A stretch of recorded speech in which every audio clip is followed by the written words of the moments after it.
இன்றைக்கி கிளாஸில் present continue டென்ஸ்னால் என்னன்னு பார்ப்போம். இந்த சேனல் பிடிச்சிருந்தா லைக் பண்ணுங்கள், ஷேர் பண்ணுங்கள், மறக்காமல் சப்ஸ்கிரைப் பண்ணிக்கோங்க. ப்ரெசன்ட் கண்டினியூ டென்ஸ்னால் ஒரு செயல் தற்போது இந்த நிமிஷம் வரைக்கும் தொடர்ந்து நடந்து கொண்டே இருக்கும். அதுக்கு தான் அந்த டென்ஸ் யூஸ் பண்ணுறோம். இன்னும் எளிமையாக சொல்லணும்னா, இப்போ வரைக்கும் நடந்துகிட்டே இருக்கிற விஷயத்தை பற்றி நம்ம பேசுகிறது, இங்கிலீஷ்லேயே பேசுகிறது தான் இந்த ப்ரெசன்ட் கண்டினியூ டென்ஸை வச்சு பேசணும். இது எப்படி இருக்குன்னா, வாக்கியம் தமிழில் கொண்டு இருக்கிறேன், செய்து கொண்டு இருக்கிறேன், படித்து கொண்டு இருக்கிறேன், கொண்டு இருக்கிறேன் அப்படின்னு சொல்லி வந்துச்சுனாலே கண்டினியூ டென்ஸ்னு கண்டுபிடிச்சிடணும். ப்ரெசன்ட் கண்டினியூஸ்னால் என்ன விளக்கமாக சொல்லணும்னா, ப்ரெசன்ட்னால் நிகழ்காலம், கண்டினியூஸ்னால் தொடர்ச்சியாக. அப்போது நிகழ்காலத்தில் தொடர்ச்சியாக நடக்கிற செயல்களை பற்றி தான் பேசுகிறது. ஆங்கிலத்தில் இந்த ப்ரெசன்ட் கண்டினியூ டென்ஸை பயன்படுத்தணும். ஃபார்முலா பார்ப்போம். சப்ஜெக்டு, அப்புறம் ஆக்சிலரி வெர்பு ப்ளஸ் அப்புறம் மெயின் வெர்பு ஐஎன்ஜி சேர்த்துக்கணும், அப்புறம் ஆப்ஜெக்டு. சப்ஜெக்டு ஐ வந்துச்சுன்னா ஐஎம் போடணும், ஆக்சிலரி வெர்பு, அப்புறம் வெர்போட ஐஎன்ஜி சேர்த்துக்கணும். கீ, சி, இட், அவன், அவள், அது அப்படின்னு வந்துச்சுன்னா இஸ் போடணும், ஆக்சிலரி வெர்பு. அடுத்து மெயின் வெர்போட ஐஎன்ஜி சேர்த்துக்கணும், அப்புறம் ஆப்ஜெக்ட். யூ, வி, தே வந்துச்சுன்னா ஆக்சிலரி வெர்பு வந்து ஆர் போட்டுக்கணும், அப்புறம் மெயின் வெர்பு வந்து ஐஎன்ஜி சேர்த்துக்கணும். வாக்கியம் பார்ப்போம்.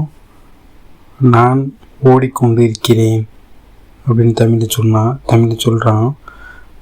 இங்கிலீஷில் எப்படி சொல்லணும்னா, சப்ஜெக்ட் வந்து ஐ, ஃபார்முலா பாருங்கள். சப்ஜெக்டு நான்னா ஐ, அப்புறம் ஆக்சிலரி வெர்பு ஐ வந்தால் ஐஎம் போடணும். அடுத்து மெயின் வெர்பு வந்து ஓடிக்கொண்டு இருக்கிறேன், ரன்னிங், ரன்னிங்.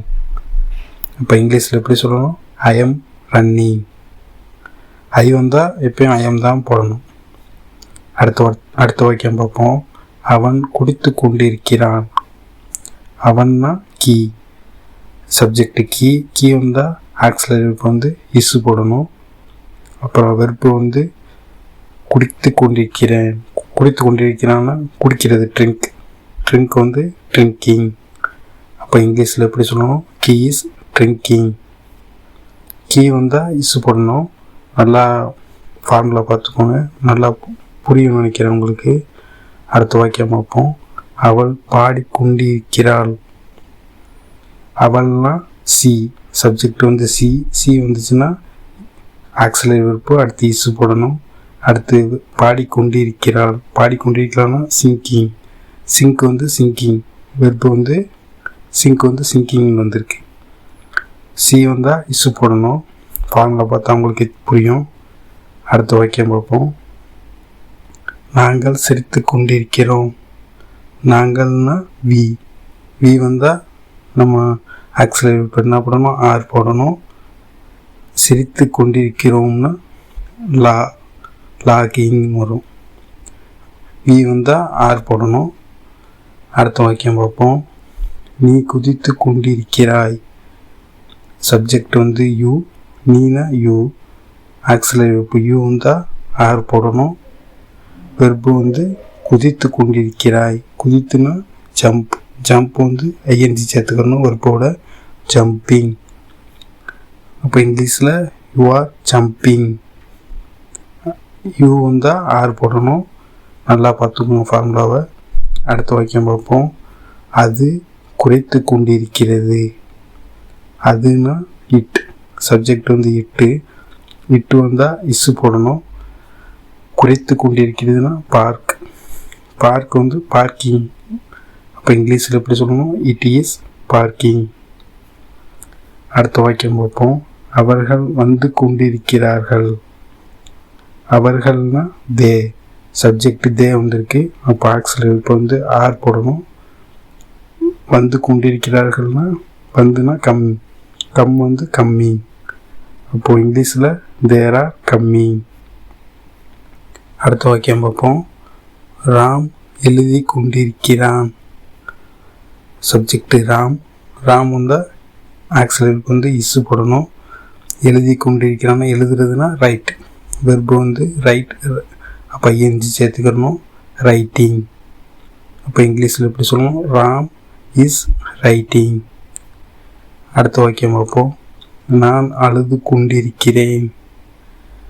நான்னா ஐ. அப்போ ஆக்சிலரி வெர்பு என்ன போடணும் நீங்களே சொல்லுங்கள். ஐஎம். ஐஎம்னா ஐ வந்து ஐஎம் போடணும். வெர்பு வந்து அழுது கொண்டிருக்கிறேன் அப்படின்னா க்ரை.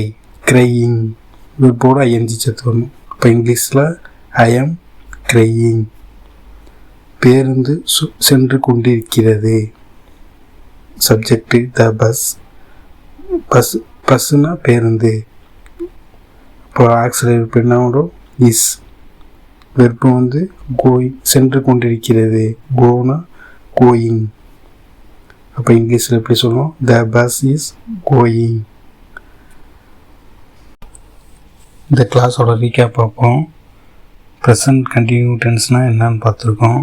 ப்ரெசன்ட் கண்டினியூ டென்ஸ்னால் ப்ரெசண்ட்னா நிகழ்காலம், கண்டினியூஸ்னால் தொடர்ச்சியாக. அப்போது நிகழ்காலத்தை தொடர்ச்சியாக பேசுகிறது தான் இந்த ப்ரெசன்ட் கண்டினியூ டென்ஸு யூஸ் பண்ணுறோம்.